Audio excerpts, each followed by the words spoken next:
Okay, let's see. Oh, shoot, I know what I forgot to do.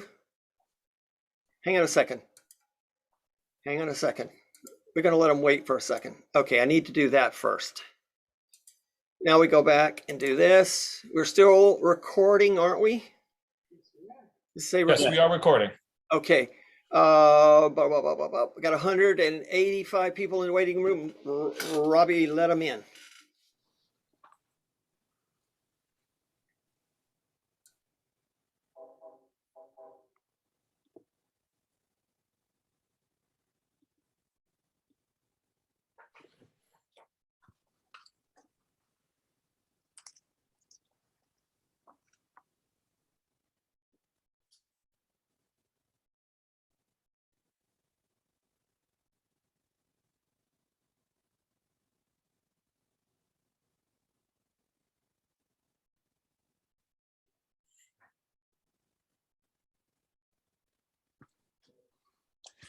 Oh, my stars. I have learned more about birds today than I've learned in my whole life put together. And we've got 2 more days left. I can't believe it. This is a pretty amazing flying by the seat of our pants bird festival. And I so appreciate everybody who's in attendance and everybody who's worked hard to put this together. As you know, tonight our keynote speaker is John Muir, or Jack Laws, and he's a scientist, educator, and author. And we will get to his talk in just a minute, but a little bit of housekeeping before we start. As you know, we're doing this Flying by the Seat of Our Pants festival because our regular in-person festival was closed because of COVID. And so we want to make sure everybody's safe, and that's just the way it goes in these days. And so we're doing the Zoom festival. But we do have a whole pile of expenses that we're going to have to incur of closing a festival so close to its starting. And so we could use some help. All of these festivals, all of these Zooms are free, and we're going to record them and we're going to make them available for free, honest to goodness, if we get our act together. But if you could help us with some donations, if you are able, that would be really helpful to us. My wife, Rose May, who's the outgoing treasurer, just said, hey, somebody just donated $500. They must really like birds. That's so cool. So if you're able, obviously, if you're not able, take care of yourself, take care of your family. But if you got extra money and you just don't know what to do with it, you can write us a check and drop it in the mail. Or you can go to the website and click the link and make a donation online. Or if you're one of those fancy, kids who's got one of those new phones, and you could aim your phone at the QR code at the end of the program, you could donate by Vimeo or by PayPal with that QR code. Hey, by the way, if you're one of those people donating over $299, use the PayPal one, because Vimeo only will take $300. Okay, anyway, that's a little bit of the program and the announcements. But now we'd like to get into the real thing. So John Muir, Jack Laws, has been doing this for a long time. He's a scientist, educator, author. He's helped people forge a deeper, more personal connection with nature through keeping illustrated nature journals. And he's, kind of the recognized king of the nature journaling world. And we all admit that. His world intersects art, science, and mindfulness. He's trained as a wild biologist, and he's associate of the California Academy of Sciences. He observes the world with rigorous attention, looks for mysteries, plays with ideas, and seeks connections in all that he sees. Attention, observation, curiosity, and creative thinking are not just gifts, but skills that grow with training and deliberate practice. So as an educator and author, Jack teaches techniques and supports routines that develop these skills that make him part of everyday life. And we are really excited that he's going to be here today. So Jack, I'm going to get off the screen and let you have it Actually, as long as you want it. Stick around for just a moment. Yeah, I'm here. All right, because while you're still here, I wanted to back up what you're saying here, and also make a pitch for folks to pitch in and make a donation here. And here's why. So the people who organized this festival did a really amazing and beautiful thing. They have been working for this. The festival that they were planning was over 2 years in the making, because COVID scrubbed the first one. And so they have been working behind the scenes, developing it was going to be the festival. And and then the COVID landscape blew up around us. And to keep all of us healthy and safe, they closed down the festival. And really, really, really, really heartbreaking decision to do. And think about for ourselves, like when you are like so deep into something and it is so close that you can taste it. That is the hardest time to change course. And they did. And then in the time, but in what was like about 4 days, you put this festival that we're watching right now together. So the reason that we're here watching this free festival is because of the work that they then piled on top of all the work that had been done to kind of run their other festival. The festival is a beautiful place for people to come connect with nature, connect with each other. It's just not safe to do that right now. But to keep all of us safe, that's what they did. So there's a bunch of costs, buses, venues, all these sorts of things that that money sunk, and you can't get it back. So they knew that by doing this, they would go in the hole. They refunded everybody's money, right? And so I'm asking people to turn around and support them. And this is just the kind of mindset that we need to help us kind of get through this this pandemic together. And you also folks have just the kind of mindset to help connect us with the natural world. And I really want you guys to be able to keep doing that. What you do and what you put down on there in Morro Bay is amazing. Folks have not, if this festival is not on folks' radar, it really should be, because this is one of, I think, one of our nation's destination bird festivals. So thank you for all the work that you did in preparation for it. Thank you for changing your mind. Thank you for keeping us safe. Thank you for what you've done. And I just really want to encourage people to let's help them out. Could we flash that QR code? That would be Bob. All right. So if you have a camera, you can point your camera at one of these QR codes, and you can also write down. There's a post office box. There's a place to donate online, and there's also a direct email to contact. I really love what you guys are doing, and I do not want to give Omicron the power to have created the last festival. That would be very much. We'll do another one next year, and hope to see everybody in person. So Yes. try that QR code thing. And if you just don't know how to do that, walk over to my house and give me cash. I will put it in the right place. Okay. And you know what? We're Excellent. retired. We got nothing else to do. Okay, John, Jack Great. take over and do something important. Okay, here we go. Hey, let's fall in love with birds tonight. What I want to do is I want to share with you 7 ideas about taking the bird watching experience that you have and using that as a tool to connect us more deeply with each other and with the world around us, to make the experience even more fun and joyful. You're probably already doing a bunch of the things that I'm going to mention, but perhaps they'll be reframed in a way which will give you just a little bit more pep in your step about incorporating those into what you're doing. And I'm not saying that anybody here is birding wrong. Nobody is birding wrong, right?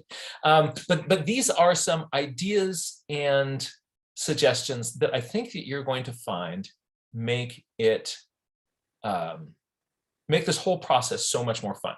So I'm going to share a little slide presentation with you, and as I do that, you'll see me in a little box on the side, and you'll see the presentation. And if you're watching this on a computer, you'll notice there's a slider bar between us. You can decide how big like the John Muir Law screen is and how big the other one is. There are times that you might want to focus on what we're talking about here because it's nicer sometimes to see a person.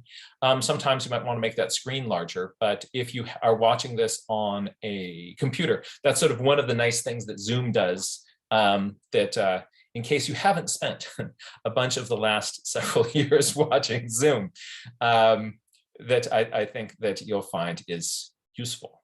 Let's go there now.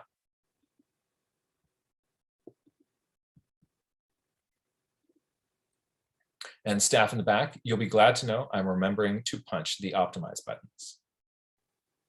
There we go. All righty. So let's talk about this happiness thing, because the happier we are birding, the happier we're doing this, the more fun we're having doing it, the more we're going to do it, the more we're going to get all the benefits of being a birder and being outside and connecting with this world. So what I've done is I've selected 7 different ideas that I think are for me kind of game changing. And the first one, drum roll, is not allowing me to change my slides. There we go. There we are. All right, what I want to do is to talk to folks just a little bit about attention 2.0, because we human beings are really, really, really practical in how we pay attention to the world around us. Essentially, what happens when you are looking around and you see something and it's new, what your brain does is we orient towards it, and then very quickly your brain is going like, is this a threat? Is this a danger to me? Can it eat me? And you're looking out at that bird and you figure out pretty fast, you know, you can't eat it. And then your brain switches over to question number 2, can I eat it? Right? It can't eat me, can I eat it? And essentially for surviving in the woods, those are the 2 essential questions that you ask, and then you're on to the next thing. So what happens is when we go out and we're looking at stuff, we'll orient to it for a little while, and often to the point where we can kind of figure out what it is. But once we've got something figured out, then there's a switch that goes off in our brain, and our brain is then hungering for the next little novelty. Little, like, show me the next bird. So if you've ever been on a bird walk and people are going like, oh my gosh, that's beautiful. Look at that thing. That's gorgeous. And then somebody goes like, oh yeah, that's a Leslie bunting. And everybody goes like, oh, cool. What's that over there? Right? Like right then is when we switch to the next thing. That is the danger of having a human brain, because there is an infinite amount of wonder and beauty behind every little bird that we pass. But we normally don't see that because we stop paying attention once we've basically gotten it figured out. So what I want to suggest is a strategy for helping us kind of pierce that veil and get ourselves to the point where we are noticing things, we're seeing things at a much more intense level of resolution. And what I'm going to do in just a moment is I'm going to show you a short video of an animal. And what I'm going to do is I'm going to ask you to, as you are looking at it, as you're watching it, to at home say out loud the details of everything that you notice about this animal. So instead of looking at it and thinking about it, we're actually going to be saying out loud, I noticed this, I noticed this, and I noticed this, and I noticed this. So if you're somebody that normally just focuses on the feathers, then what I would like you also to do is to focus on the behavior. If you're somebody who focuses more on the behavior, focus a little bit more on the feathers. Try to get yourself, the challenge here is to try to get yourself to notice something about this animal that you have never seen before. Now, if you're new to birding and it's a totally new animal, that will be a lot of things, right? And so don't focus on who it is, but try to figure out how many things, discrete, specific things can you notice, all right? So here we go. Or maybe not. There it is. All right, so you see that bird on the left-hand side, the one of these things is not like the other. That's our target. All right, I'm gonna put on my glasses. That's our target, that's our focus. And I'm gonna mute myself so I don't distract you, and go.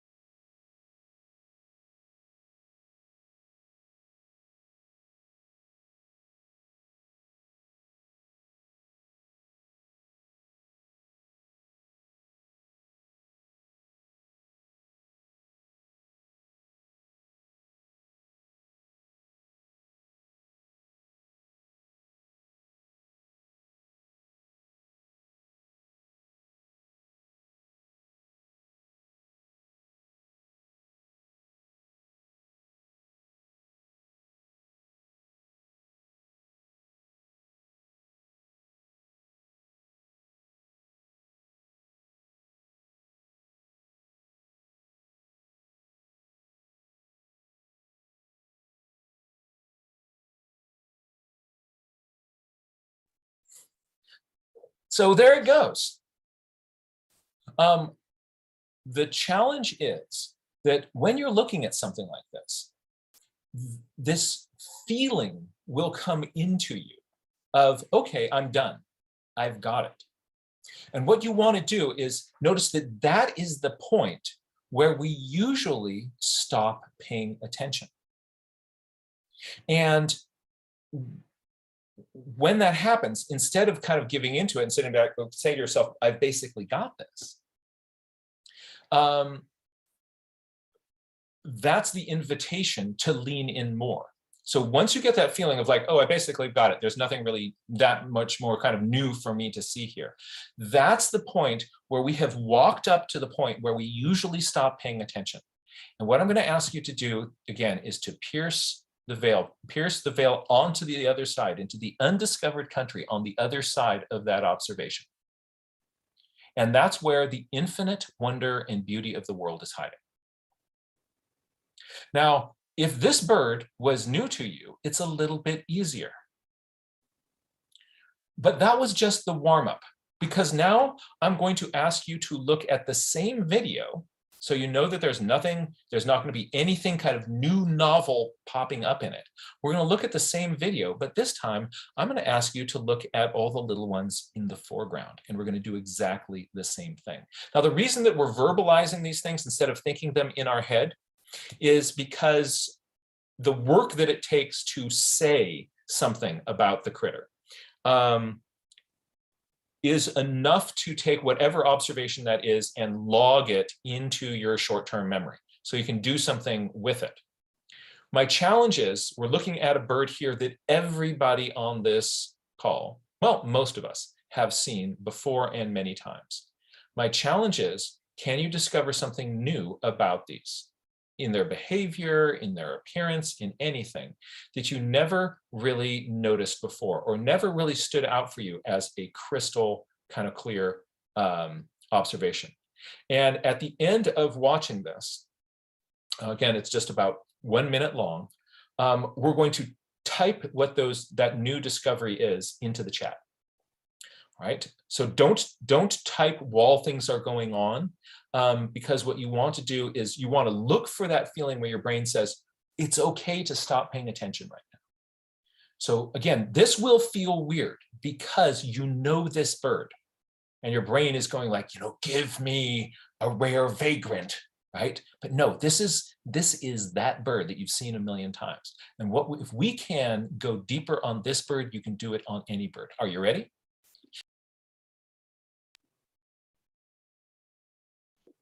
Yep.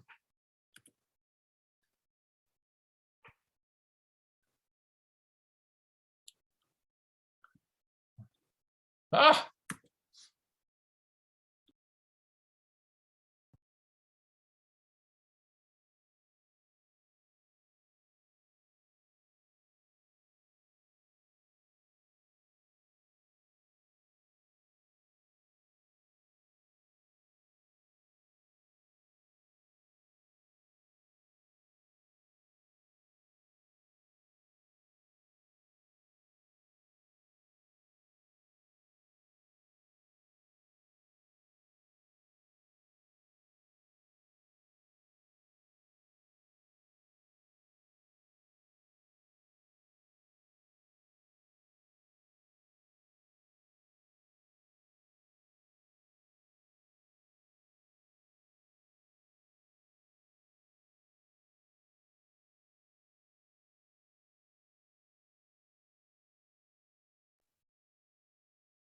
so in the past, I've seen this video a few times. I noticed something in it that I have never noticed before. And I want to find out if you did too. So I'm going to turn on my chat. And what I'd like to do is invite everybody right now to, if you noticed something new that you have never noticed about these before, let's drop that into the chat right now. There we go. There we go. Oh, this is interesting. Interesting. I don't think you all can see the chat, right? Am I correct about that, Chris? No, we cannot see. Okay, so all right, so check this out. So I'm just going to read a few random ones out to you. Like the feet are two colors, black bands on the feet. Most of them are moving in the same direction. So this person is looking at sort of the behavior of the mass of birds. Interesting, interesting. So, and also it's kind of neat when somebody asks a kind of question that I would not have asked. I like to try to think to myself, like, what can I do to kind of get in the mindset of somebody's like asking that? They don't, so Alice says they don't eat and move at the same time. They've got glossy necks. So somebody, Mary noticed that two of them were not moving. E noticed that one of them was sitting while it ate.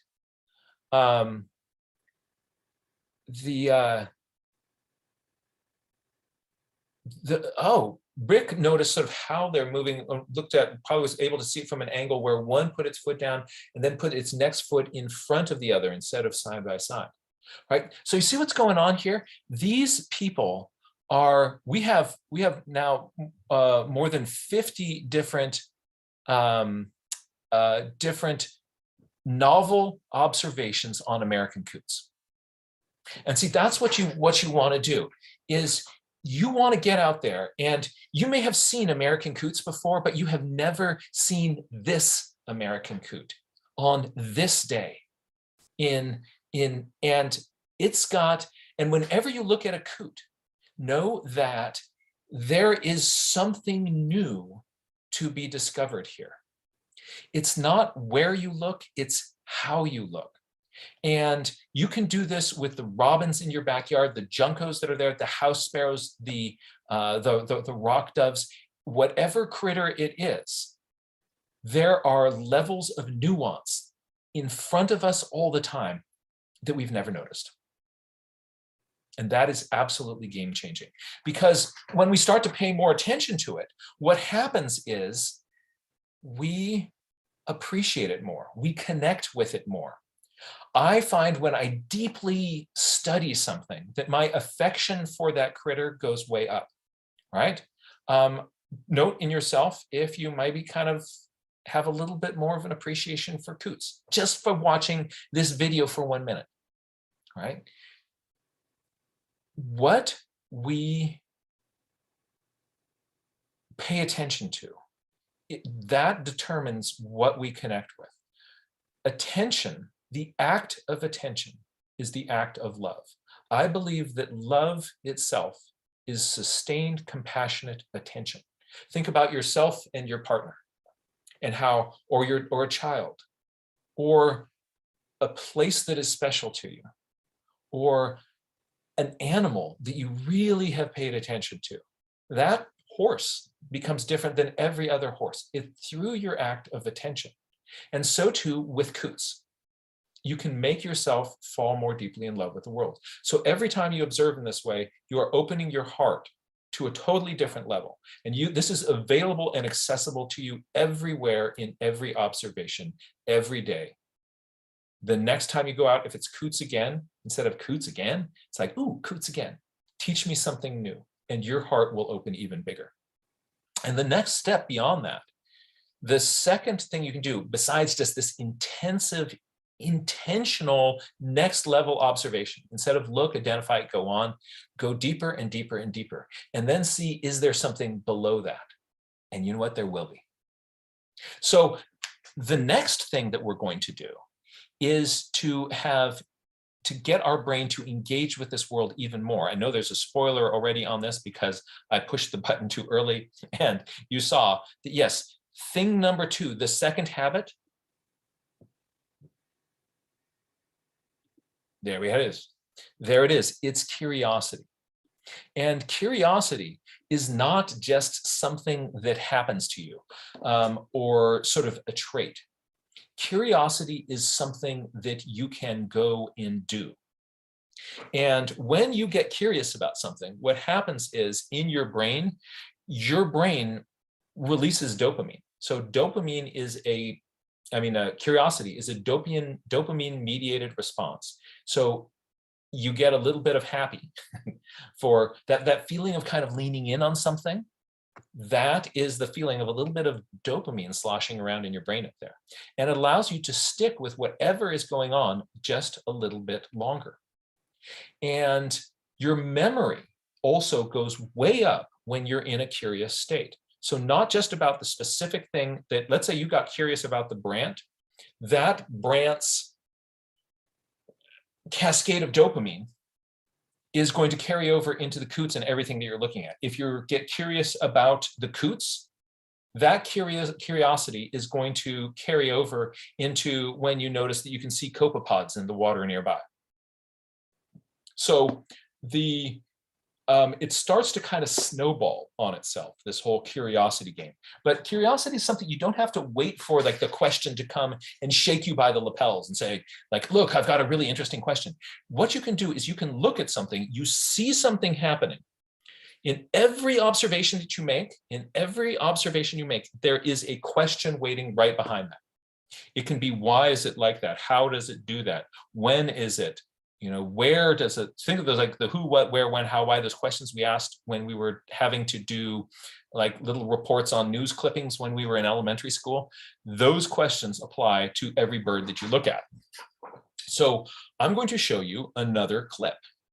And this time, what I want you to do is to make an observation. If you're doing this with, it's going to be really helpful if you are at home watching this and you're watching with some other people. If you're watching with some other people, because then you can do this out loud. And what's going to happen is you're going to make an observation and then see if you can make a question off of that. And when you start hearing other people's questions, that can stimulate you to a more interesting question. Or sometimes when a question comes out of your mouth, sometimes to get to the question behind the question, you have to get that first question out of the way first. So the first question pops up, and then the next one, and then the next one, and the next one. See if you can get a cascade of questions happening. If your brain stops making questions, then what you want to do is just go back to just make another observation. I notice this is happening. But the video that I'm going to show you, if you were just to sort of show this to most people, they would say there's nothing really going on in this video, right? However, if you, but I'm going to suggest that there is a ton of crazy stuff, of little mysteries. And so I want you to pay attention to, what is it that you don't know? What do you not know? What do you wonder about? And let that, for some people initially, that's kind of a vulnerability. It's kind of scary not to know stuff, because as Western Homo sapiens, we kind of pride ourselves and identify ourselves by kind of how much stuff I know. And we kind of like associate our kind of confidence and competence with things, with our, sometimes with even self-worth. It's not about that. Be open to the questions. My challenge here is how many questions can we come up, and what are the most interesting questions you come up? When we're all done with this, again, we're going to see if we can just get a cascade of questions popping up in the chat. And when that happens, I'll read some of them off, and you'll be like, oh yeah, I saw that, but you didn't really kind of then turn that, your brain didn't quite turn that into an observable phenomenon, and then find the question behind that, right? So this will be kind of interesting. And let's take a look at the phenomenon.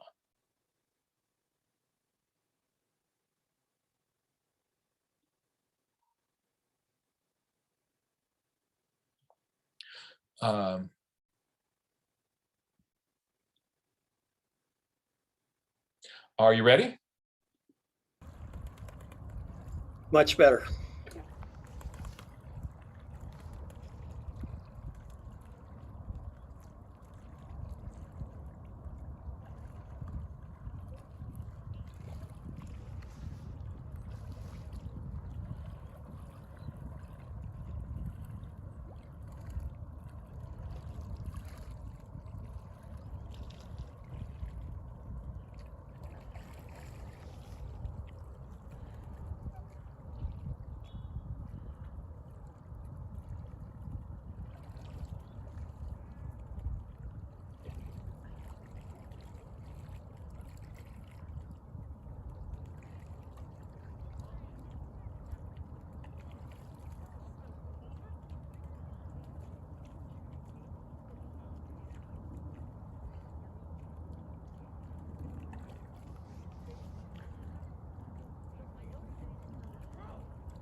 All right, are you ready? Let's drop your best questions into the chat. So for me, I came up with several questions that I have never asked before.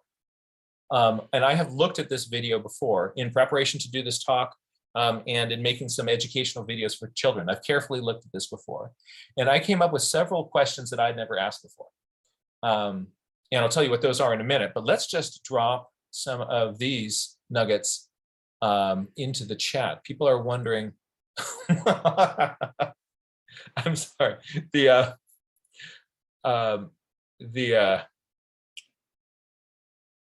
let's see, I just saw one go by. Somebody was, I got to find out who it was. Somebody asked, why did the coot cross the road? Oh, that's Sonia. So Sonia, mad props. Why did the coots cross the road? How does the flock determine which bird to follow? Why are they leaving the pond? So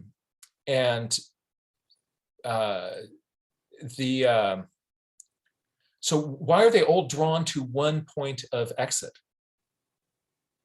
Another person is wondering, are they eating more before they are getting out of the water? That's something I was wondering. I was wondering if they were washing themselves more, going like, I'm about to go up on land, my last chance to get clean. And a lot of them were kind of dipping their beaks down. Is there more of that kind of behavior right before they go up? Or if you looked ones further out who weren't intending to go up, would you see just as much? Interesting. Yeah, we've now got over 50 of these new questions in here. Why don't they all get out at once? Had something grab their attention? Why are they all coming up a few at a time? Why not all at once? So a couple of people are asking that.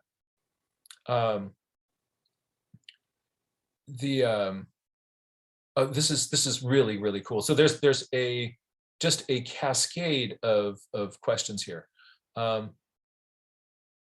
do other birds get wet as other birds flap their wings?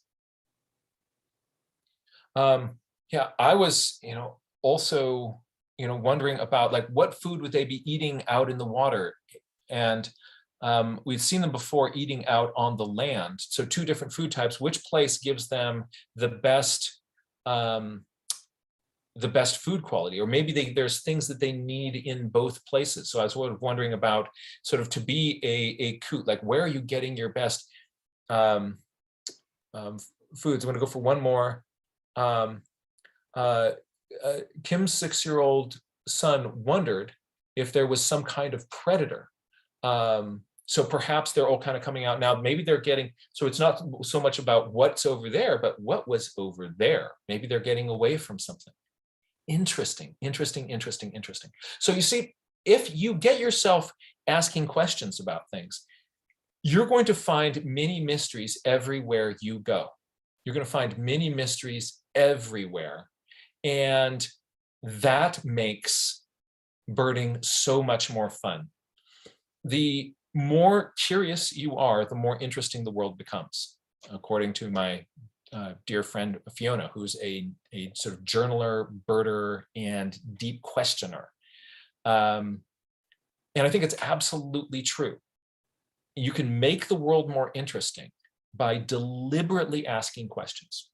So what I'd like you to do, and your goal isn't, you should ideally be coming up with more questions than you could possibly answer in a lifetime. So you don't need to go home and Google all these things. The answers to some of these questions, they will be on a Google search, right? But others, no. So you're going to be asking questions that sometimes you can answer them by your own direct observation, sometimes by a literature search, and others you're just going to have to sort of to sit with that idea that there's this real mystery out there. And I think that that's really useful, and that alone is beautiful. The idea that the world is more mysterious than we can answer. So let's look at another thing. So we've got already this idea, I want to pay attention at a deeper level. I want to be out there deliberately wondering and asking questions. And by the way, if you are a group leader, right, and people in your group have seen this and they start asking more questions, don't feel pressure that you're supposed to know all this stuff, because we don't, right? By the way, if you're ever out with a leader and that person has answers for every question, the person's probably making stuff up, right? So we don't just as a leader or as a parent model just sort of like, wow, that's a really interesting question. I never thought about that. What are some possible answers, right? And you can look up some of this stuff, but most of it is probably you're going to go to your grave with that being a mystery. The amount which we know about this world is the tiniest little fraction of what is possibly knowable. And that brings us to our next habit of happy birders. And that is to listen more carefully. There's going to be a workshop coming up. There's going to be a workshop coming up on this festival tomorrow about deep listening, how to take your listening skills to the next level. And as far as people who can identify lots of things, it's an incredibly useful skill. But the other thing that's really neat about using our ears is that once we start intentionally paying more attention to what is coming in from our ears, we just realize that we are walking through this bioacoustic universe that is just as beautiful as what comes in through our eyes. But normally, we don't pay as much attention to it. By intentionally stopping and listening, and one way of doing that is just to close your eyes. To close your eyes and just take a few breaths and listen to the sound of a place. And have that be part of your own personal practice of how you pay attention. And beautiful things will happen. You don't have to be able to identify all the sounds that you hear. And as we learned in the previous talk, there are apps and things that can help you. But one of the best ways that I have found of learning sounds and getting myself to appreciate them more is to write them down. But it starts with, I'll show you how to do that. And but it starts with just some deep listening. So I'm going to play a sound for you. And what I would like you to do is to first just close your eyes and listen to it. And see how you would describe this sound. So if you were to describe this sound to somebody who could not hear it, what would you say? Are you ready? Let's go.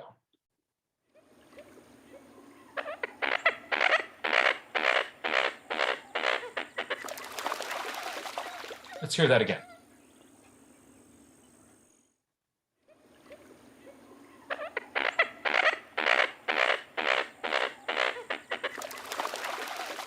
So really, at home right now, I want you to actively come up with a description of how this sounds.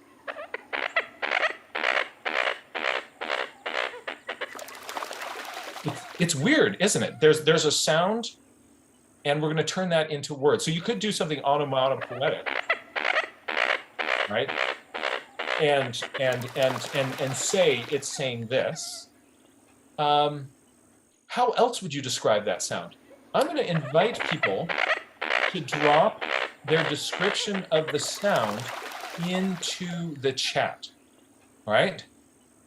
All right. So I'm hearing squeaking.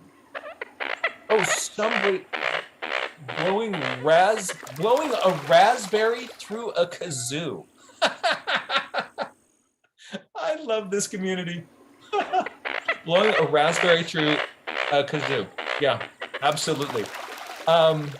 See, remind me at the end, if I don't come back to that blowing a raspberry through a kazoo, at the end of this talk, let's come back to that, because that's somebody's cat is also freaking out about this. So how does this sound? 2 16th notes and an 8th note rhythm. Linnell, you've got skills. Whoa. Tanya says laughing and crackling. A broken bicycle horn. Crack, whack, whack, whack. Continuous croaking, rubbery, then splashes in the water. Comedic squawking. Oh, this is good. Comedic, that's so much better than just squawking. A broken squeaky toy. An angry kazoo. Person rubbing a balloon. Rubbing a balloon. Let's listen to the rubbing of the balloon.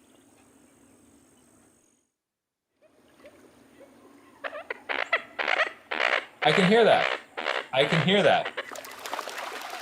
But blowing a raspberry through a kazoo? So what I do when I'm going to disappear from your screen for just a moment, but you'll still be able to hear me. When I go out in the field, I carry a little notebook with me, and more on that in a moment. But I try to transcribe these sounds. So here's what I'm going to write. Whoops. Hold on.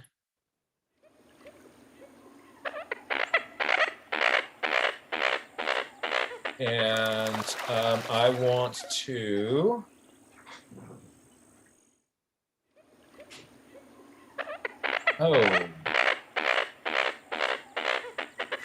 so it looks like my ability to annotate on the screen has been turned off by the host. So I was going to show you how I would annotate this. But the way we've got our settings on this meeting don't allow me to do it. I'm going to just sort of silence my little bird here for just a moment.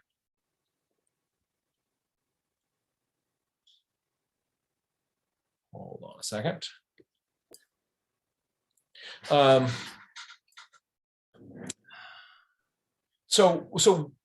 What I do is,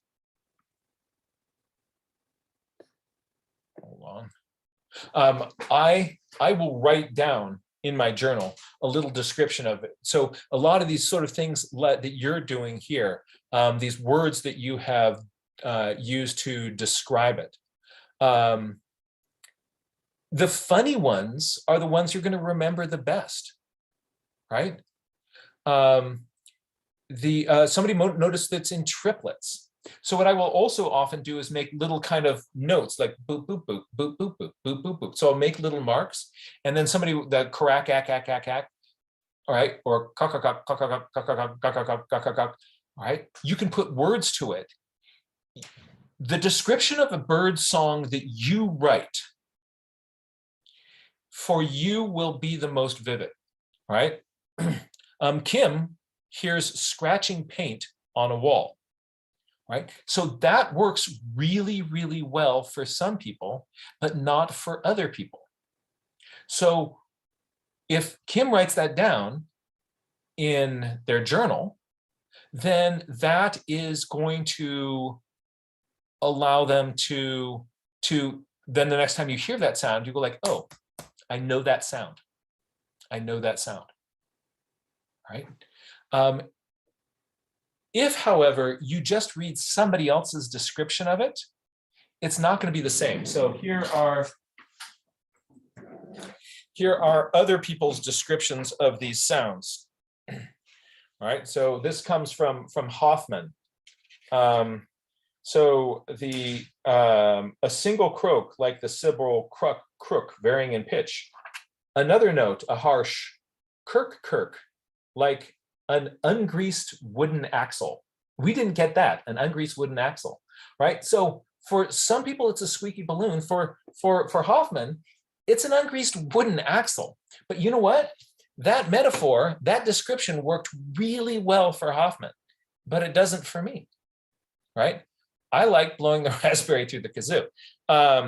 So let's ask David Allen Sibley, right? So David Allen Sibley says, a variety of short clucking notes, most with hollow trumpeting quality and coarse rattling undertone, usually lower than the common gallon. All right, but that can describe lots of things. But that description is useful, but the person that it works the best for is David Allen Sibley. And then I had another one that was totally different in this book, but if you sit around and watch me try to find the coot in the book, you'll be waiting for a little while, and so we don't want to do that. But my point is that in these books, they've got all sorts of descriptions of them. None of them are going to be as good for you as the ones that you write. So I'm going to suggest that all of you get yourselves a little notebook, and that notebook become part of your essential toolkit for being a birder. And as you make observations or discoveries, the process of, all right, I'm going to try to kind of crystallize this thing and get it down on paper, that process is going to make you listen so much more and think about it so much more vividly.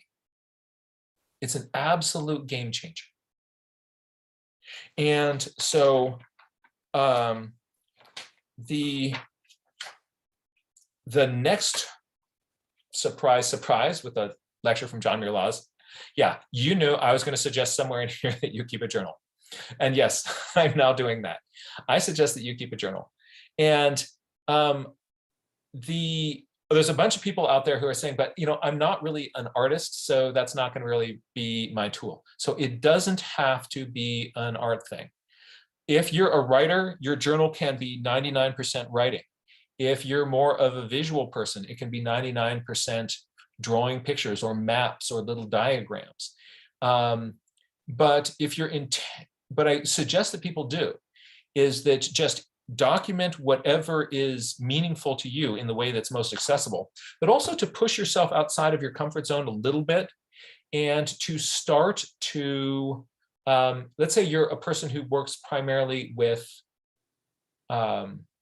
drawing pictures, right? That's me. I'm a kind of a visual person. The reason that I kind of put so much weight behind pictures is because in elementary school, I got scared of writing. Because I'm dyslexic, I became scared of writing. So my journals became mostly pictures and little diagrams. But I discovered pretty quickly that if I also wrote down information about what I'm seeing or questions that I had, that got me just to think in a totally different way. Here we kind of almost go off the page, but don't worry, eventually it will come back here. So just start with wherever your kind of greatest strengths are and build out from there. So it can be mostly written.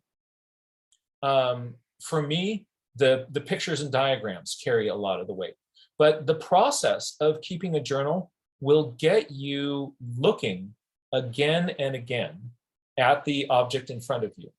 And you're going to start to notice things about it that you otherwise would not have seen.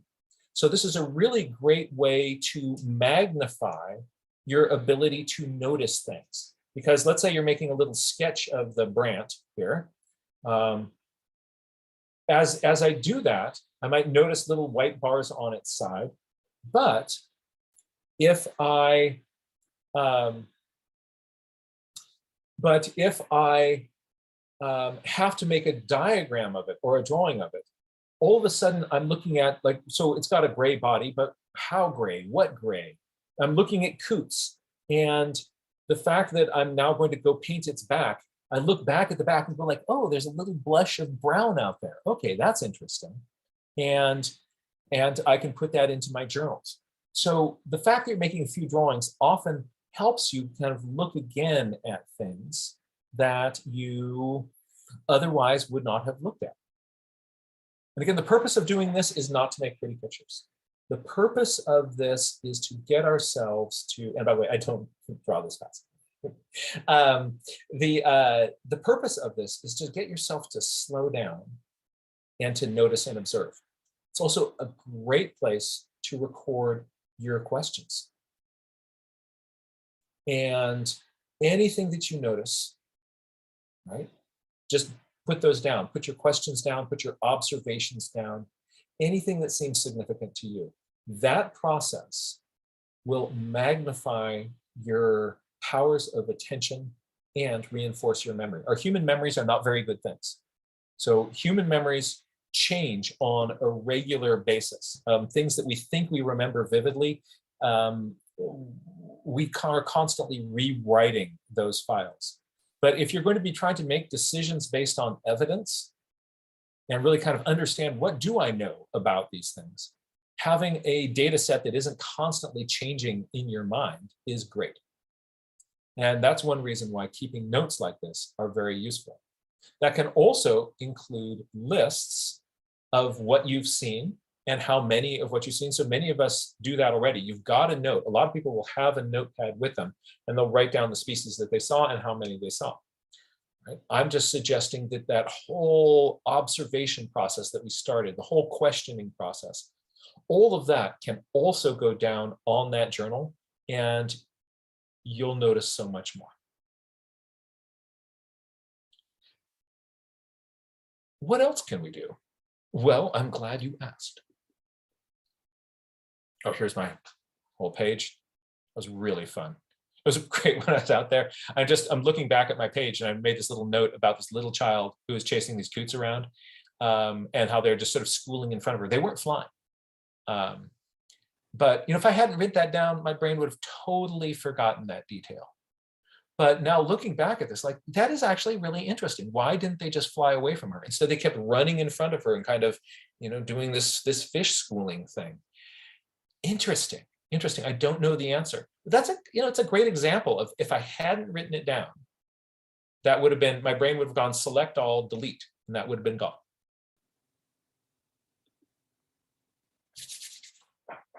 The next one, I want to invite you to join the community of scientists in this world. So if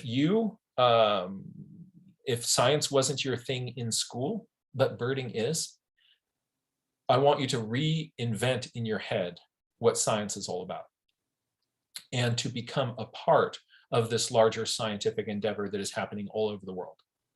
The idea of science is that we try to figure out the nature of the world around us by looking at evidence.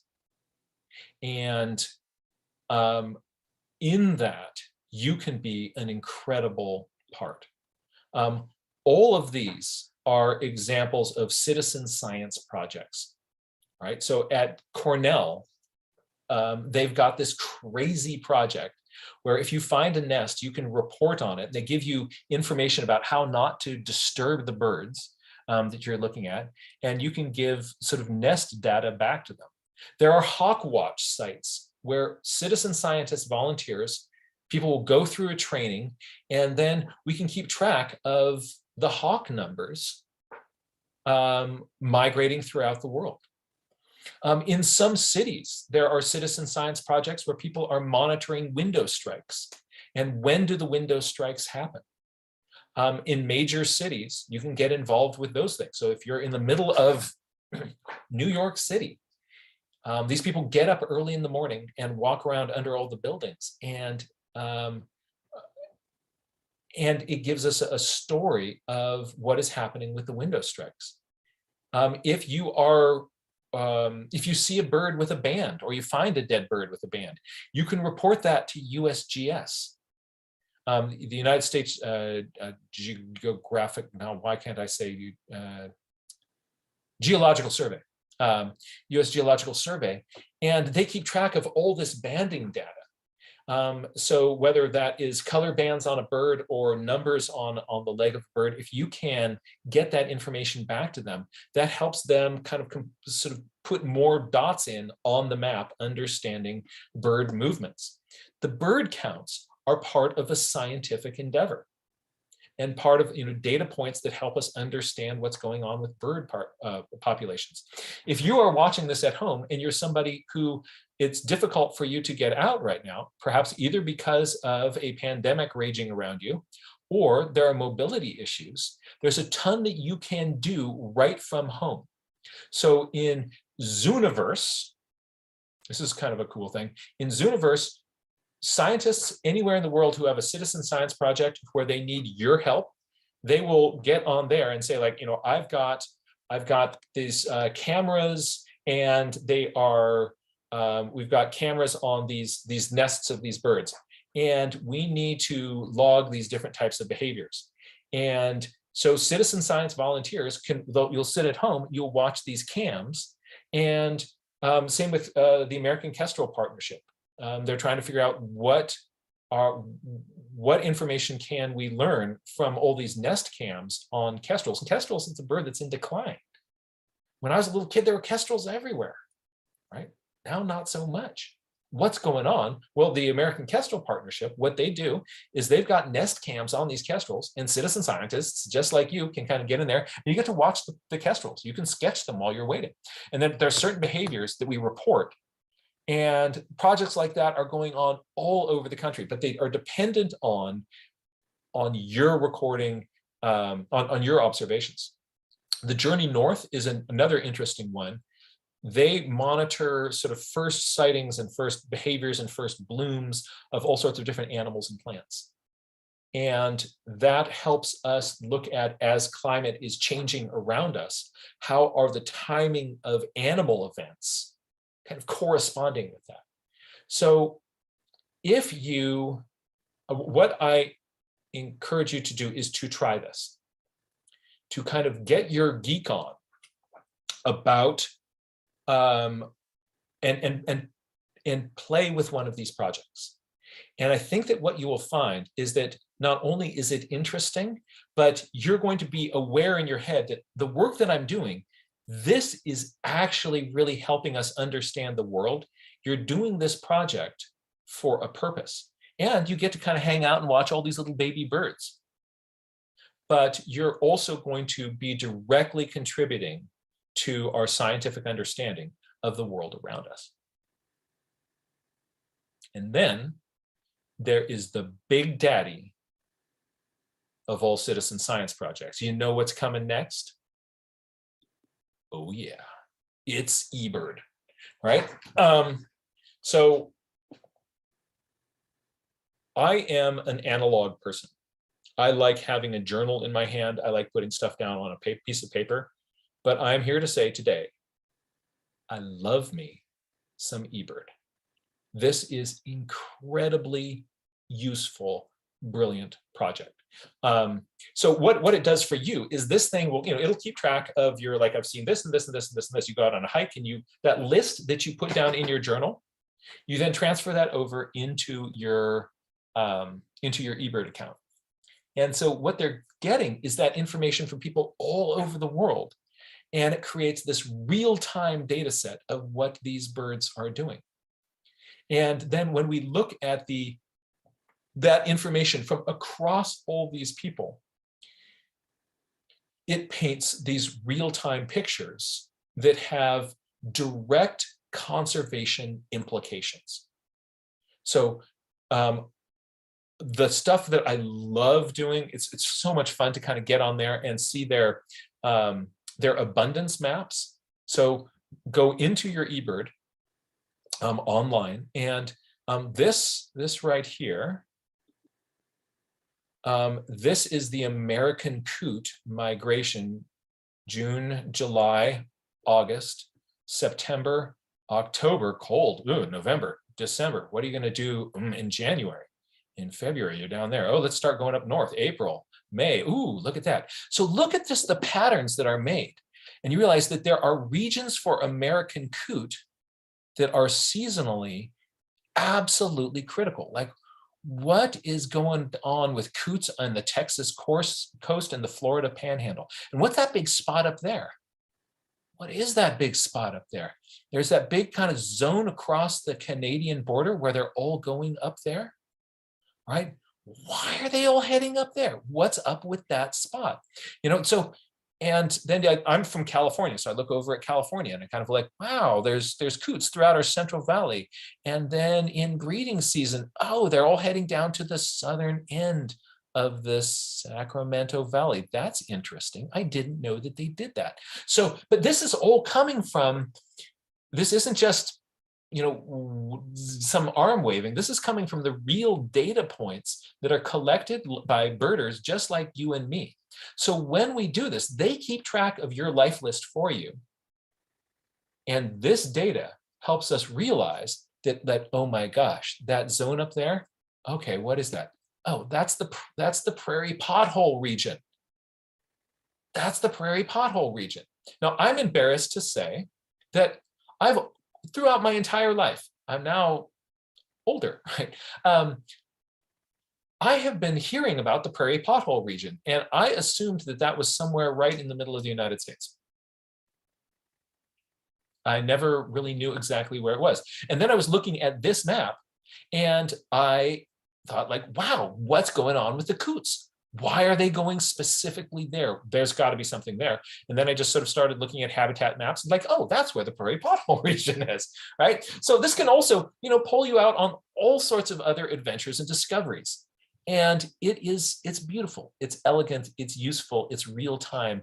And this is the information that can be used by people to create policy that is evidence-based, that allows us to have wildlife policy that is based on data that we can trust.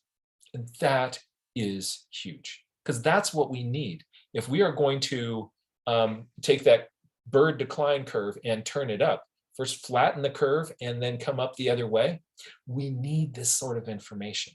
This is absolutely critical. And also as a visual thinker, this is just amazing. Like, I had no idea coots were doing this. For me, I just sort of figured, I live in California, I just figured that coots are just sort of, they're around all the time. But no, they've got a story. And this is what reveals that. It's so exciting. So I've got one other thought for you of what we can do to make our birding even more happy and connecting and engaging. Actually, I've got two more ideas. So be part of science. And the second is that let's take this, our love of birding, and turn this into a fierce commitment to be stewards of nature and these wonderful creatures. They can't vote. We human beings have the ability and the capacity to radically affect and change systems all around us. And if we abdicate that responsibility, that opportunity, somebody who doesn't have the best interests of birds and nature and the future generations in mind will make that decision for us. But there's a lot that we can do to make a big difference. Just in little things. There's personal choices that I can make to be a better steward of nature. I can fill my yard instead of with a lawn. I can create animal habitat. I can plant native plants, that native pollinators and worms and caterpillars and the birds that eat them, that they're all attracted to. I can create a little pocket of ecosystem in the land that I am responsible for. If I've got a kitty cat, I can keep my kitty cat indoors. So house cats eat a huge number of migratory birds and non-migrants. They're really, really good bird eaters, even if they're really, really well fed, because it's just a thing that they do. It doesn't mean your cat's bad. It just means that it's not good for the birds. And it is a major factor impacting bird populations. So our populations of house cats, we have subsidized massive populations of mesopredators, medium-sized predators that are the ideal size for eating birds, and spread them throughout all of our developed areas. So if I'm a cat owner, a cat also is healthier and will live longer, be protected from more disease and accidents if it's an indoor kitty. And what about rat poison? Rats are a real nuisance. I can make all sorts of personal choices about how I don't want those rats in my house. And it's tempting to put out that poison, maybe just this once. But then the rat eats it. These are second generation, the first generations of these anticoagulant poisons that they make in these rat poisons, that you'd slowly kind of build up amounts in your rat, and your rats would die. These new ones are incredibly powerful, but they don't kill the rat until after a few meals. So the rats get these really high levels of poison and often walk outside and die, and they're eaten by other things, or they are sort of staggering around in the dark and they get picked off by an owl. And the poisons that affect the rats affect the owls. So just those sorts of decisions that I make have a big impact on nature around me. So I'm just saying, with my personal decisions, I can affect the curve. But it's also not just personal decisions, because I can also connect with organizations that are working together to create policy and help people make good decisions to protect wildlife and birds. And to join with these organizations, if you're sort of thinking of, how can I make an impact on these sorts of things? The organizations that you see here are just a handful of the organizations that are doing really effective, powerful conservation work. So research, education, and conservation. And I want to encourage everybody who is a birder to think about part of their identity as, I'm not just a birder, but I am a steward of nature and wild places and wild things. That is part of who I am. And that's what I'm going to teach my kids to do. And you're not alone, right? Together with these organizations, we can make a huge difference on the survival of species and birds all around us. So again, think of part of your identity as a birder is you are also a steward of these wild things. Do you enjoy watching birds? So do I. It humbles me to know that 50 years ago or so, when my dad was first teaching me to watch birds, there were 3 billion more birds flying around in the United States than there are now. And I want,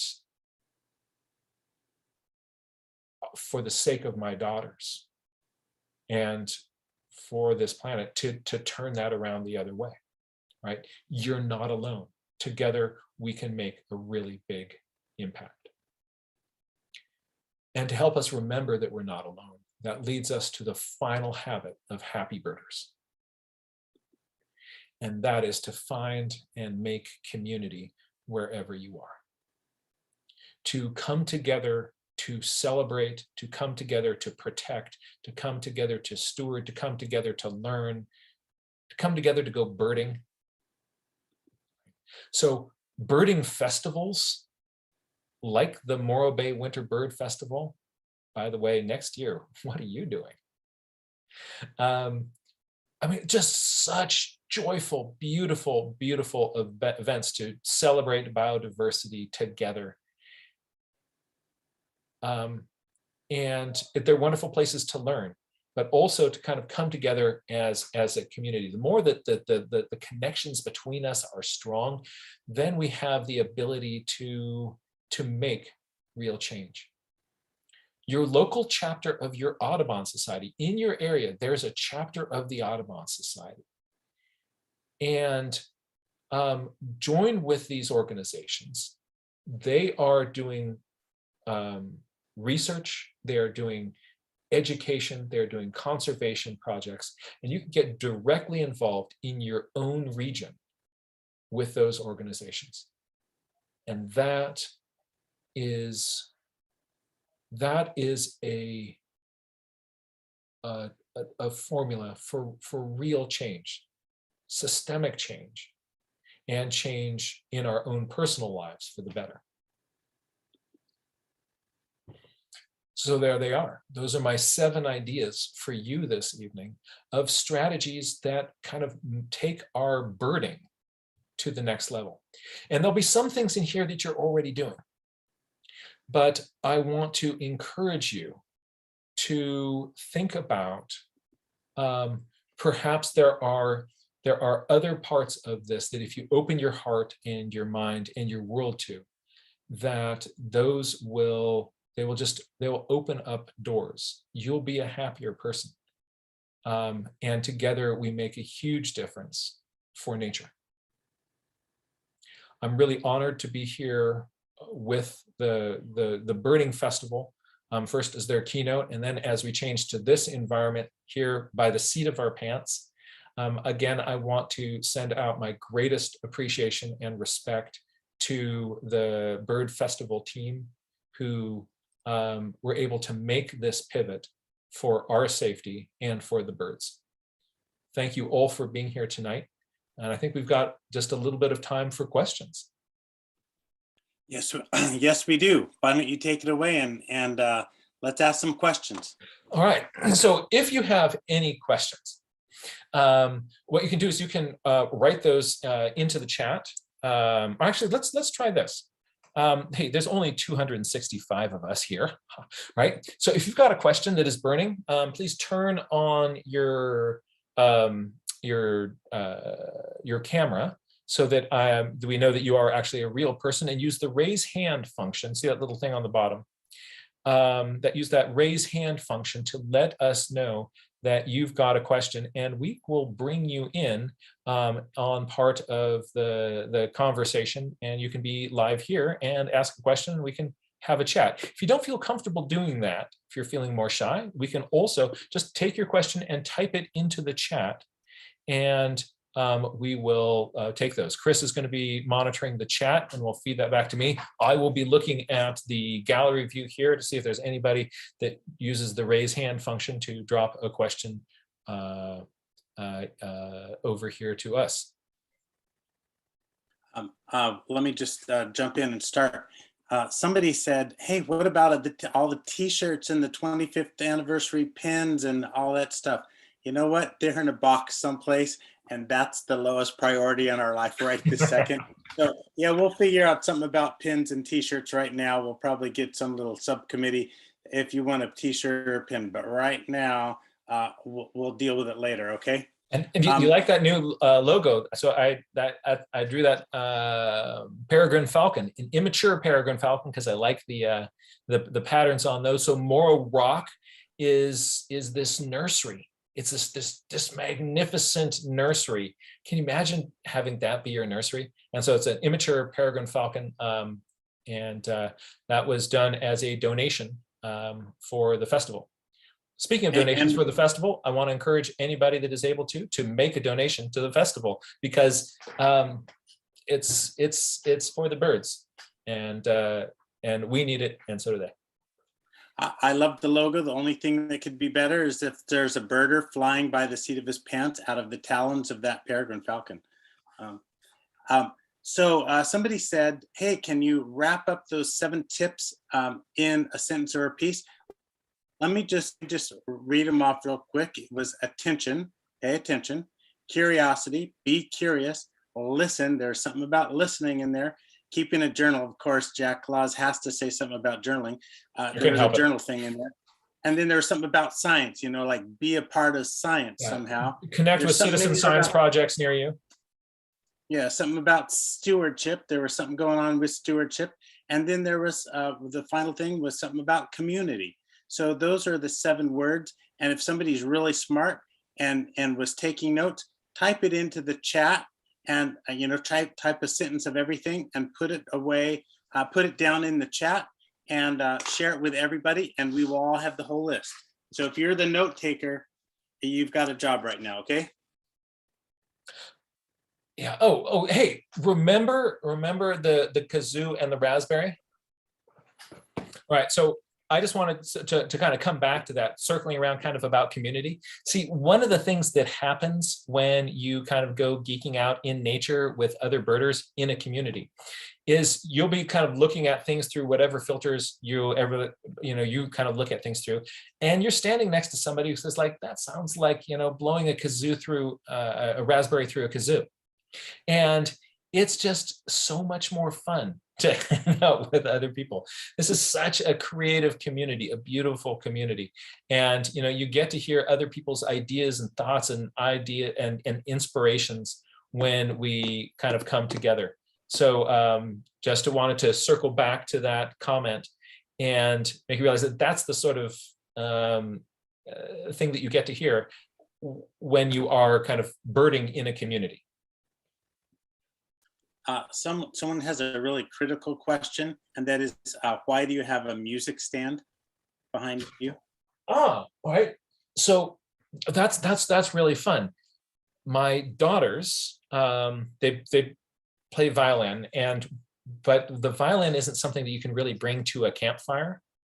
And as a different sort of instrument, they picked up the ukulele. And they were playing that, and I was talking to them about growth mindset and about how we kind of, it's good to do all these sort of things.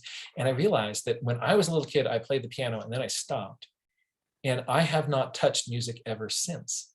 So I'm now taking ukulele lessons with my 2 little daughters. So once a week, we sort of sit down, we get our lessons, and then in the mornings, we come in here in the office and we play ukulele together for about 20 minutes.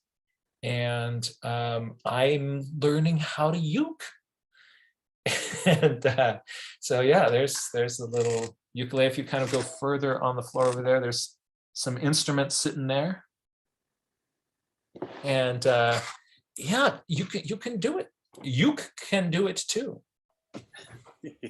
Okay, thank you. Somebody said they missed a couple of recordings. Will they be posted someplace? Yes. again, after we figure out, you know, recording them, doing them and recording them in the first place, we hope to post them on Vimeo, which is kind of a YouTube sort of thing.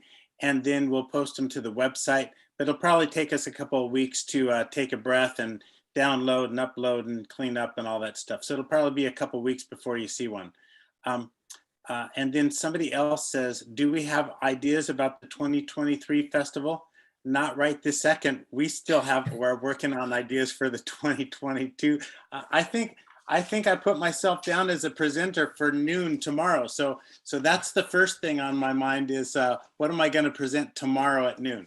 So yeah. We'll do something for 2023, but give us a little bit. You know, and there is something also just wonderful about the scramble that the presenters did. You put out a call to like, hey folks, you know, can we just by the seat of our pants kind of get something going here? And all these wonderful presentations came through for you. So enjoyed listening to that today. So just want to send a shout out to all the presenters who were able to kind of turn around and share something with this community. Yeah, pretty amazing stuff so far. Hey, Jack, I don't have more questions in mind, but you may have some questions in yours. Do you see questions in your chat? If I don't know if people have been sending anything directly to me. If so, if you sent things directly to me, I haven't been reading it because I'm dyslexic. Okay, here's one. Here's one for you, Jack.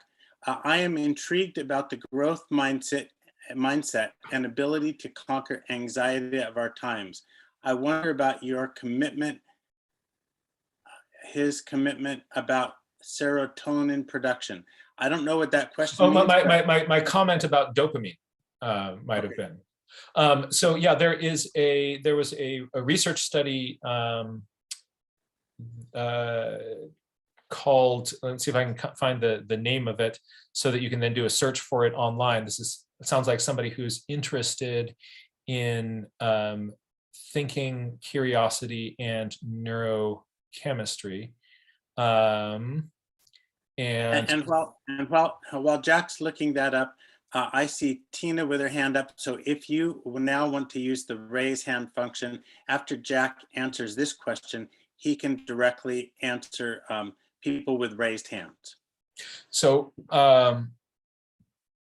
yes,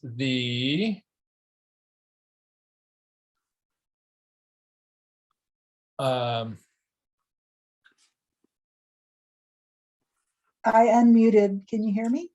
yes, we can. Oh, hi, I'm in Washington State, and I asked the question through the chat, but to Chris and to you, but is there a way to join through Zoom for your festival? For next year? This year, next year, whatever. You did it. You did it. You're here. You're in. Okay, Yeah. so I thought there might be joined. a ticket price involved. We have a birding festival in March in Washington State, and you know, we can participate online, but there's ticket costs involved too. So I figured I should ask: is there a ticket involved, ticket price, or just donate? Or we are not that together. There's a lady named Christy that has For the Love of Birds Zoom festival. It's like $12 for the whole festival. It's coming up pretty soon, but we are not that organized to get tickets and all that. It's open to anybody who can figure it out. But if you want to make a donation, right here on the screen, you can hold your phone up to one of those squiggly lines and make a donation right there. Again, all of these are free, but if you want to make a donation, you can do it now, or you can go to our website, and the website address is right down there, morrowbaybirdfestival.org. Find a link and click on there, or you can just bring buckets of cash to my house and I will get it to the right place. Lots of different ways to donate. Jack. So I'm in the sort of here trying to browse through. I've got sort of bunch of files of journal articles And I was trying to find out find that one on curiosity and dopamine. And it's not coming up here. And I don't want to spend, I want to actually at this point be listening to people. But if that person sends me an email separately, I'm John Muirlaws at johnmuirlaws.com. Then you can, I will get that article to you.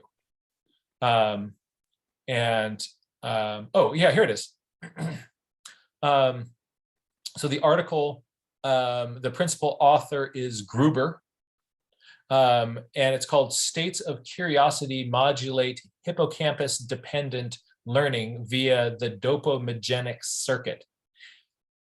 It's a bit dense, but basically, yeah,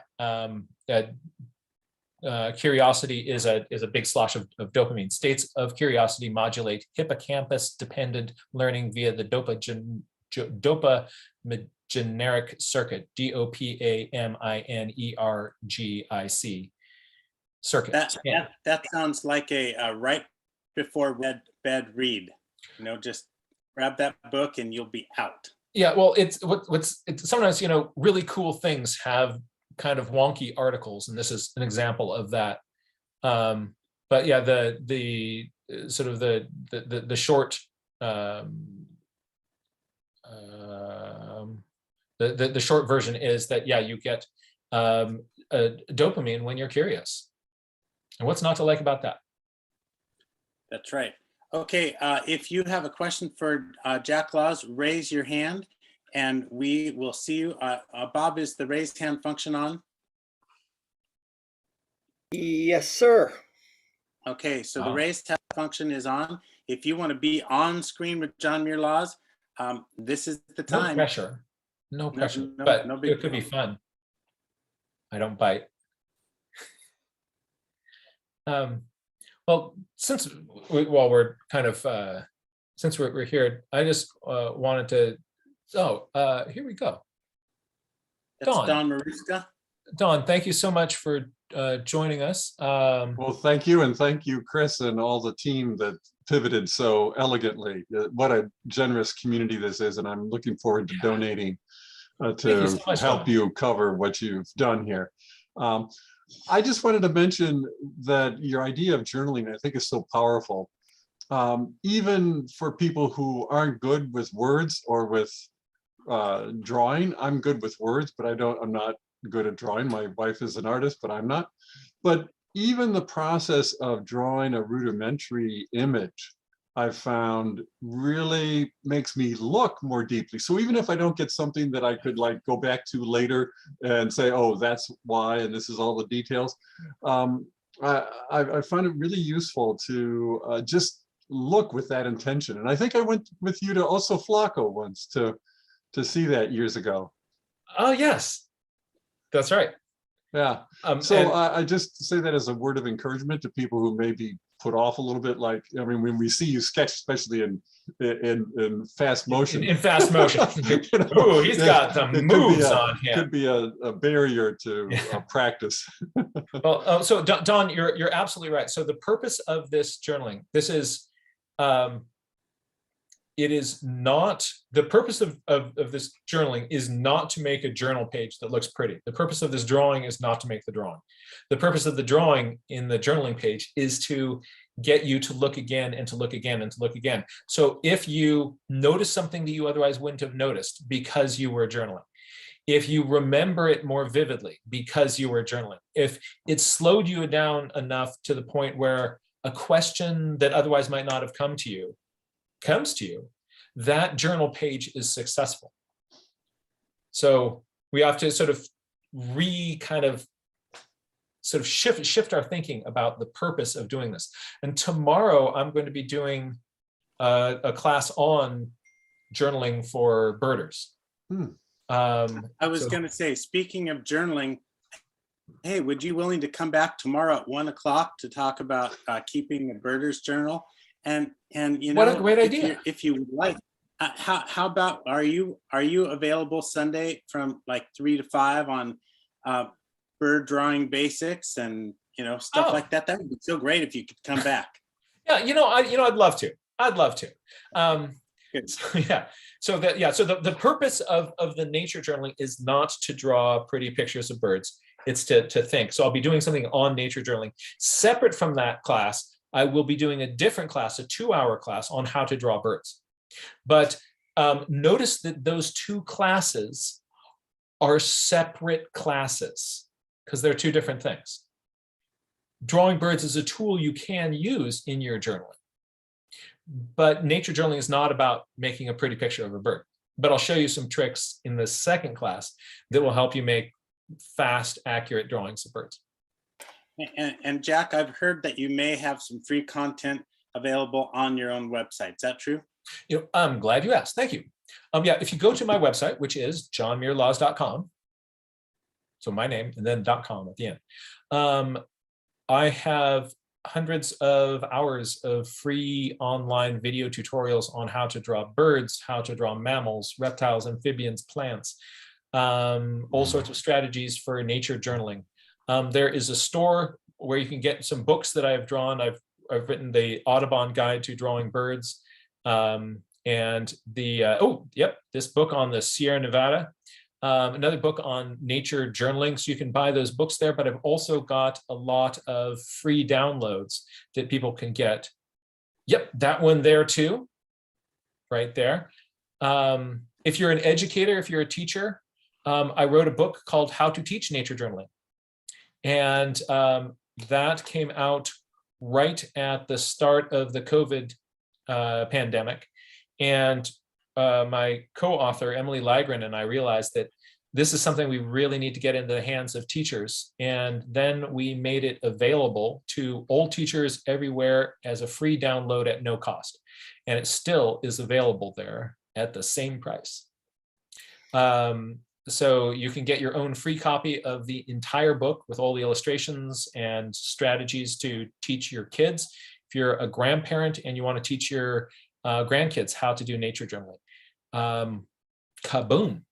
If you're an informal educator, if you are a classroom teacher, same thing. So there's also every week I teach 3 free nature journaling workshops, live workshops like this one, where we sit around together and we draw different sorts of things. And every Tuesday, it's what's called Ask Jack, where you get to pick the topic.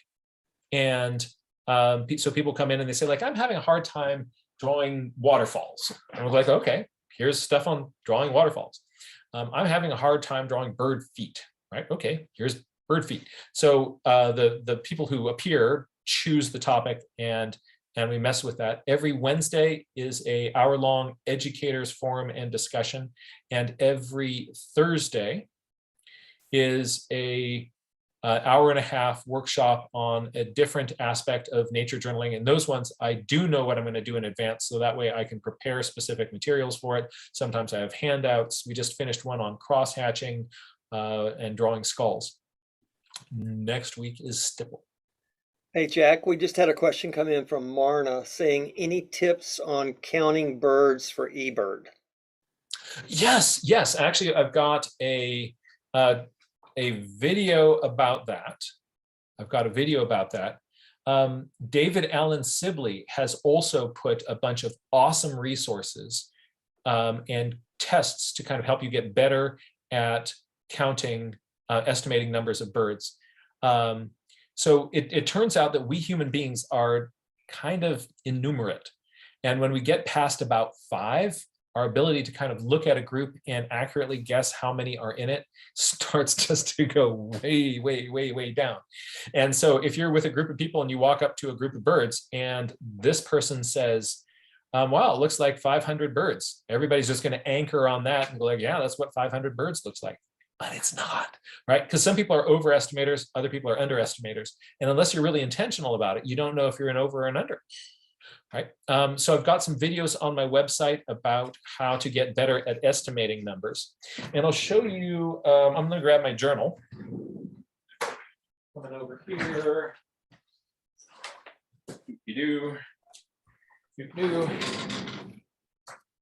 Sort of in the back of my journal. So this is a kind of journal that I made. and sell on my website. And in the back of it are some resource pages.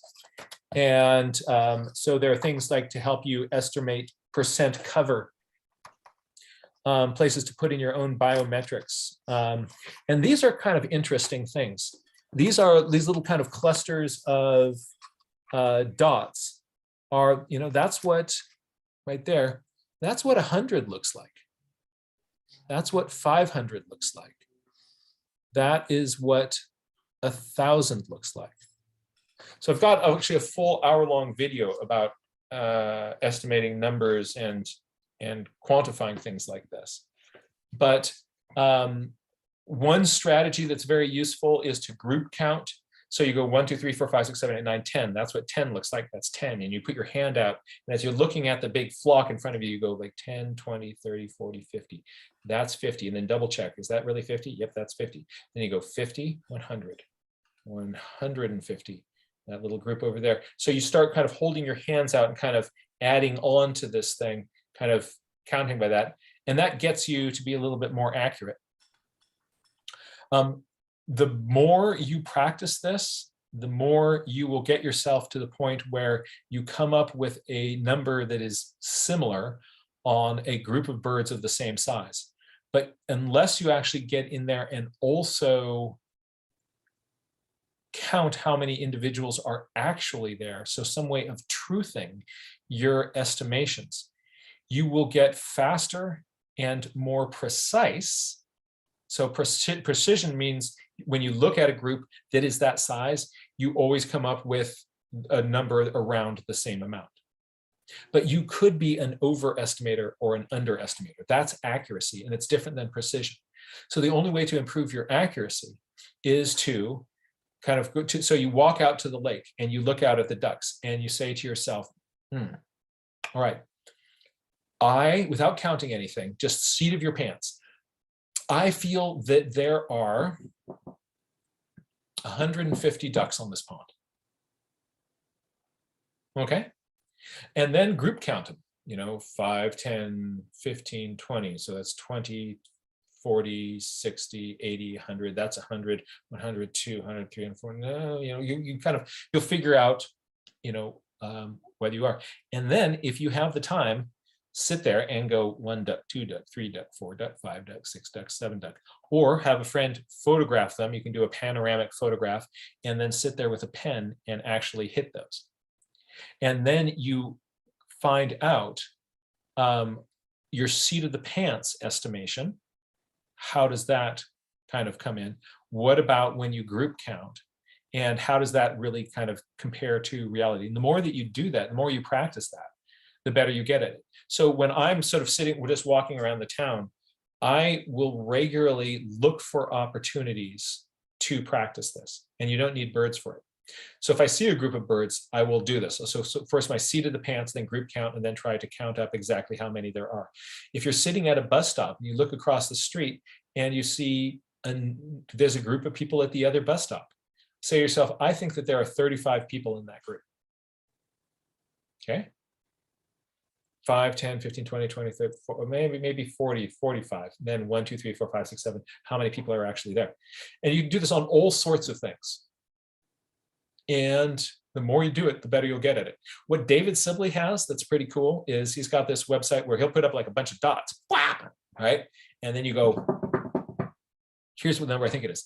And also I think Fish and Game has on their website, US Fish and Game has another resource that does the same thing, where they actually will show you a photograph of, here's ducks on a pond. How many are we looking at? And using those things, you can get more precise and more accurate. Great. If somebody has a question, raise your hand and that'll put you to the top of the list and we can call on you. We'll take 1 or 2 more questions in. We're going to close down for the night. So I can get ready for my thing tomorrow morning. All right. So if you got a question, this is it. Raise your hand. There's a little function down at the bottom of the screen that says raise hand. Go ahead and hit that if you've got a question. Or not. Going once, going twice. Okay, Bob, if you could put that last screen up. we want to really appreciate Jack and say thank you for his expertise and his willingness and his flexibility to come and present not just once, not just twice, but a pile of times here at this conference. He was going to be leading a master class, several birding with the keynote things, and be the keynote speaker for our festival. And since we can't do that, he was willing to come on several times and help us. And Jack, we really, really appreciate that. So I'm absolutely honored to have been invited. It is such, you folks put together such a good party. I've been looking forward to this for 2 years now. And I can't wait to the point where we can be together again and just celebrate the beauty and biodiversity of this planet. it's going to be great. Okay, so here's the scoop. Tomorrow, we have Chris Cameron on human and raptor interactions through the centuries. That's going to be a good one. You should come to that, really. And then John Muirlaw is going to follow that up with Keeping a Birder's Field Journal. And then Norm Pillsbury, this should be interesting. How to do bird recording. You know, there seems to be a progression. You like birds, then you buy then you buy some binoculars, then you look at birds, then you start listing birds. You know what the next step is? Recording birds. So if you're looking for a new hobby, recording birds should be really interesting, and that'll be tomorrow at 2. And then the Macaulay Library of Natural Sounds wants your recordings, so you can turn those bird recordings into scientific data. That's right, and people around the world will appreciate it. So come tomorrow at 2 for Norm. And you know, I say things like Norm Pillsbury. Most of these people are doctors and people who are really smart, but we're just going by first names like we know them, you know. And then Tom and Peggy tomorrow are going to come and talk about owl boxes. They are going to talk about the who's, whens, where's, whys of owl boxes. And they were going to have owl box, Kestrel box, and bluebird box events where you actually built one. So they might be showing you how to build one. And you know what? We might even be auctioning off an owl box tomorrow. So you want an owl box for your backyard or for your farm or for your winery. Tomorrow, you might want to get in there for the auction. And we don't quite know how that's all going to work, but we have till tomorrow at 3. It's plenty of time. And then tomorrow afternoon, we have Benjamin Jacob Swartz, both at 4 o'clock and 5 o'clock. He's an LA birder. He's a really nice guy. He's a young guy. He's smart. He knows his stuff. He's going to be talking about feathers to flight and the marvelous hummingbird. So that should be pretty darn interesting. And then our own Bob Revelle is going to be talking about bobolink. Now, we've been working on this thing for 2 years, how to make birding safer in a pandemic. And so he and his buddies have developed a way to run a bird festival. If you know anybody who runs a bird festival, they need to be here tomorrow night at 6 p.m. because that is, this was going to be the year we rolled out this new thing we've been working on, spending thousands of hours and thousands of dollars to develop. We were going to run it out this year, and we can't do it. So there's some bird festival that's going to get to do it before us. If you run a bird festival, come on in tomorrow night at 6. And then we have a whole series of things on Sunday. We'll see you on Sunday. So thanks, everybody. Thanks, Jack. Really appreciate it. It was a great time. We're going to close down the meeting, and we'll see you tomorrow at noon. All right. Bye-bye, Thank you, everybody. Be Hey, well, Jack. be safe. Let's Jack. celebrate birds together. Hey, Jack, if you can you log back in real quick? Okay. So leave the meeting and come back. Yeah. Okay. Roger that. Bye-bye. Bye-bye, everybody.